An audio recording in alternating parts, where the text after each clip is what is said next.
নমস্কার বন্ধুরা, নিয়ে চলে এসেছি আজকে তোমাদের জন্য আরেকটি নতুন ভিডিও। যারা এই মুহূর্তে মাধ্যমিক দিয়ে অপেক্ষা করছো যে মাধ্যমিকের রেজাল্ট কবে, তাদের জন্য আজকের এই ভিডিওটা মূলত। তো তাদের জানাবো যে মাধ্যমিকের যে একটা সম্ভাব্য ডেট ইতিমধ্যে জানা যাচ্ছে, যেদিন মাধ্যমিক রেজাল্ট প্রকাশিত হতে পারে সেটা তোমাদের সাথে শেয়ার করব। তার সাথে শেয়ার করব যে কোনখানে তোমাদের নাম্বার না কেটে তোমাদের নাম্বার দিয়ে দেওয়া হচ্ছে। এবারে তোমাদের বলাই হয়েছিল যে নাম্বার দিয়ে দেওয়ার কথা, যদি কোয়েশ্চেন অ্যান্সারের সাথে কিছুটা মিল থাকে তো তোমরা নাম্বার পেয়ে যাবে, সেটা তোমরা জানতে। তো কোন কোন ক্ষেত্রে তোমাদের নাম্বার দিয়ে দেওয়া হচ্ছে, যেখানে নাম্বার কাটার কথা ছিল, সেগুলো কিন্তু পুঙ্খানুপুঙ্খানুভাবে জানাবো। এবং তোমাদের এই যে এটা মার্চ মাস চলছে, তো এই মার্চ মাসের মধ্যে তোমাদের কতটা খাতা দেখা হয়েছে আর কতটা বাকি আছে সেটাও কিন্তু বলে দেবো।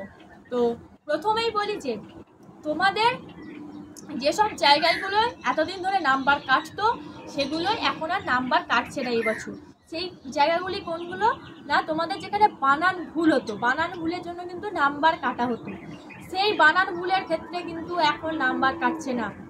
তো তোমরা যদি হাতের লেখা খারাপ হয় তার জন্য কিন্তু আগে নাম্বার কাটতো, এবারে কিন্তু হাতের লেখার জন্য নাম্বার কাটছে না। বা এমসিকিউ তোমাদের কিছুটা হলেও ছাড় দেওয়া হচ্ছে, এমসিকিউ ভুলের জন্য 10% কিন্তু ছাড় পাবে তোমরা।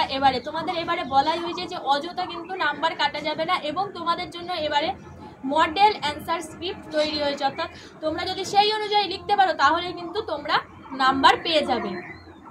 তো এবারে নাম্বার সবাই মোটামুটি ভালোই পাবে, পাশের হারও অন্যবারের থেকে বেশি, এবং এখনও পর্যন্ত 50% খাতা কিন্তু দেখা কমপ্লিট হয়ে গেছে। বুঝতেই পারছো যে এক মাসের পরীক্ষার এক মাসের মধ্যেই কিন্তু তোমাদের 50% খাতা দেখা প্রায় কমপ্লিট।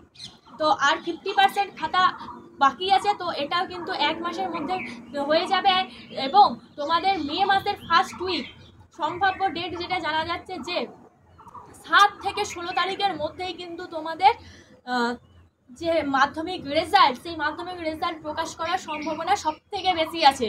অর্থাৎ 7 থেকে 16 তারিখের মধ্যে তোমাদের মাধ্যমিক রেজাল্ট প্রকাশিত হয়ে যাবে। তোমাদের খাতা দেখার পর তোমাদের এবারে অনলাইনভাবেই তোমাদের কিন্তু নাম্বার পর্ষদের কাছে যাবে, এবং সেখানে তোমাদের নাম্বার এন্ট্রি হবে। খাতা তোমাদের টিচাররাই দেখবে যেমন হাতে দেখা হয়, কিন্তু তোমাদের নাম্বারটা অনলাইনের মাধ্যমে পর্ষদের কাছে যাবে।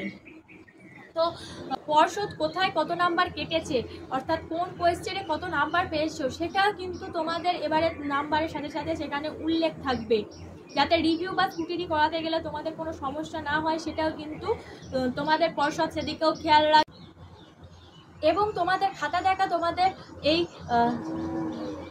এপ্রিল মাসের মধ্যেই শেষ করে দেওয়া হবে, এবং এপ্রিল মাসের লাস্ট উইক নাগাদ তোমাদের টপ 20 প্রথম বার করা হবে, যাতে নির্ভুলভাবে টপ 10 পাওয়া যায়। এবং টপ 10-এর তোমাদের পাওয়া গেলেই কিন্তু তারপরে মে মাসের ফার্স্ট উইকেই কিন্তু তোমাদের রেজাল্ট প্রকাশিত হয়ে যাবে। তোমাদের রেজাল্ট প্রকাশিত হতে কিন্তু বেশি দেরি করবে না, এবং তোমরা যাতে 11-এর সেমিস্টার সিস্টেমটাও ধরতে পারো, তোমাদের সব দিক খেয়াল করে সব দিক বিচার বিবেচনা করে কিন্তু মে মাসের ফার্স্ট উইকেই কিন্তু তোমাদের রেজাল্ট বেরিয়ে যাচ্ছে। তো তোমাদের যেহেতু এমসিকিউ বানান ভুল বা হাতের লেখা খারাপের জন্য এবারে নাম্বার কাটছে না, সেহেতু তোমাদের এবারে নাম্বার অবশ্যই বেশি উঠবে, এবং তোমাদের সব মিলিয়ে 25 পেতে হয়। 100-র মধ্যে 25 পেলেই কিন্তু তোমরা পাস। সেটাও বলে দিয়েছি, শুধুমাত্র লেখাতেই যে 25 পেলে পাস তেমনটা কিন্তু নয়, তোমাদের প্রজেক্ট এবং লেখা মিলিয়ে 25 পেতে হবে। প্রজেক্টে তোমাদের প্রত্যেকটা স্কুল থেকেই 9 বা 10 দেওয়া হয়, কারণ কোনো স্কুলই চায় না যে তোমাদের খারাপ নাম্বার হোক, তো সেহেতু 9 বা 10 প্রত্যেকটা স্টুডেন্টদেরই দেওয়া থাকে। এবং তোমাদের লিখে 14 বা 15 নাম্বার তুলতে হবে। তো 14 বা 15 নাম্বার তোলা এবছরে কিন্তু অনেক কঠিন, এবং যারা ম্যাথ নিয়ে চিন্তায় ছিল যে আমাদের ব্যাক আসতে পারে, তো ম্যাথ নিয়ে যারা ভয় পাও তাদেরও বলে রাখি যে তোমাদের এবারে কিন্তু কোয়েশ্চেন ভুল ছিল, সেখানেও তোমরা কিছুটা নাম্বার পেয়ে যাচ্ছ। এবার তোমাদের যদি কিছুটা নাম্বার থাকে সেক্ষেত্রে তোমরা কিন্তু পাস করে যাওয়ার সম্ভাবনা অনেকটা পেয়ে যাচ্ছ। তো এবারে ম্যাথেতেও পাস করে যাওয়ার সম্ভাবনা অনেক বেশি, যেহেতু তোমাদের ম্যাথে কোয়েশ্চেন ভুল ছিল। তো ওভারঅল দেখতে গেলে এবারে মাধ্যমিকের পাশের সংখ্যা অনেকটা বেশি, এবং মাধ্যমিক পরীক্ষার্থীর সংখ্যাও কিন্তু আগের বছরের তুলনায় অনেকটা বেশি। আশা করি তোমাদের টেনশনটা অনেকটা হলেও কাটাতে পেরেছি, যে তোমাদের যে মাধ্যমিক রেজাল্ট নিয়ে ভয় ছিল, আমাদের সাবজেক্ট কোনো ম্যাথে ব্যাক আসতে পারে, তো সেই নিয়েও ভয় ছিল, বা অন্য কোনো সাবজেক্টে যে এবারে কিন্তু নাম্বার বেশি দেওয়া হচ্ছে, তাহলে তোমাদের পাস করার সম্ভাবনাটা এবারে অনেকটা বেশি। তো আশা করি টেনশন অনেকটা কাটলো। তো এইবার তোমরা মাধ্যমিক পরীক্ষা হয়ে গেছে, তোমরা দিয়ে দিয়েছো খাতা পর্ষদের হাতে, শুধু শুধু টেনশন না করে তোমাদের একটাই কথা বলবো যে তোমরা তোমাদের যেটা প্যাশন সেদিকে নজর দাও, বা তোমাদের এই যে 11-এ উঠবে, তো তোমরা কমার্স নেবে না, সায়েন্স নেবে না, আর্টস নেবে, যে বিষয়টাই পড়ো না কেন সেই বিষয়টা তোমরা দাদা দিদিদের কাছ থেকে বই নিয়ে দেখো তোমাদের জন্য সহজ হচ্ছে না শক্ত হচ্ছে, সেগুলো নিয়ে তোমরা বিচার বিশ্লেষণ করে তোমরা তোমাদের যে পরবর্তী যে সাবজেক্ট চয়েস, সেই সাবজেক্ট চয়েসের দিকে তোমরা মন দাও। তো আশা করি পুরোটা বুঝতে পেরেছি। তো তোমাদের এরপরে